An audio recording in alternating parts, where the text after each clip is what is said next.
তো বন্ধুরা, এখানটা সয়াবিনের তরকারি করব, তার জন্য কড়া বসিয়ে দিয়েছি। আর এই কড়াটা এক্ষুনি আমি বেগুন ভেজেছি, সেই জন্য আর ধুলাম না, পরিষ্কার করলাম না, সবে বেগুনটা ভেজেছি। তো সয়াবিন ভাজবো বলে সয়াবিনটা দেখো সিদ্ধ করে জল নিংড়ে নিয়েছি।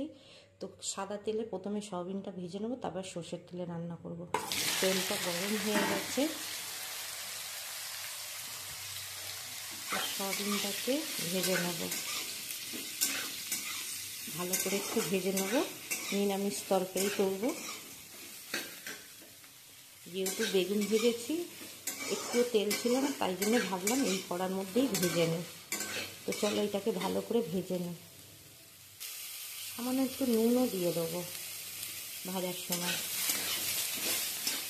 ভাজার সময় নুনটা দিলে কিন্তু খুব সুন্দর সয়াবিনের ভেতরে ঝোলের নুন ঢুকবে, আর এই ভাজার সময় একটু নুনটা ঢুকবে, খেতে ভালো লাগবে। চলো ভালো করে ভেজে নিই। তো এখানটা সয়াবিনটা ভালো করে লাল করে ভেজে নিয়েছি, এবারে নামিয়ে নেব।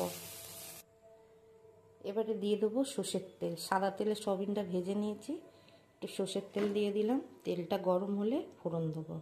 তো তেলটা ভালো মতন গরম হয়ে গেছে, দুটো তেজপাতা দিয়ে দিলাম। দিয়ে দিচ্ছি জিরে, গোটা জিরে, একটা শুকনো লঙ্কা। যেহেতু এখানটা পেঁয়াজ রসুন কিছু পড়বে না, নিরামিষ রান্না, সেই ফোড়ন দিলাম। এবারে একসঙ্গে আলু কুমড়োটা দিয়ে দিলাম, ভেজে নেব।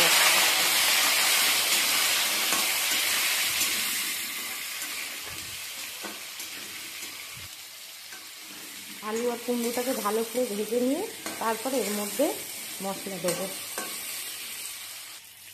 চিকেনটা ভালো মতন ভাজা হয়ে গেছে, এবারে দিয়ে দেবো 1 চামচের কম আদা বাটা।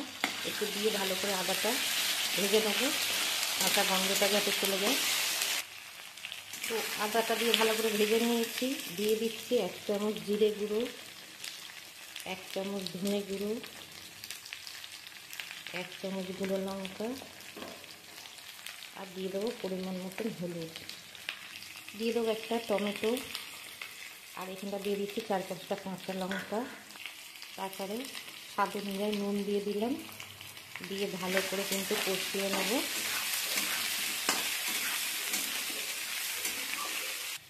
এবারে সামান্য একটু জল দিয়ে দিচ্ছি,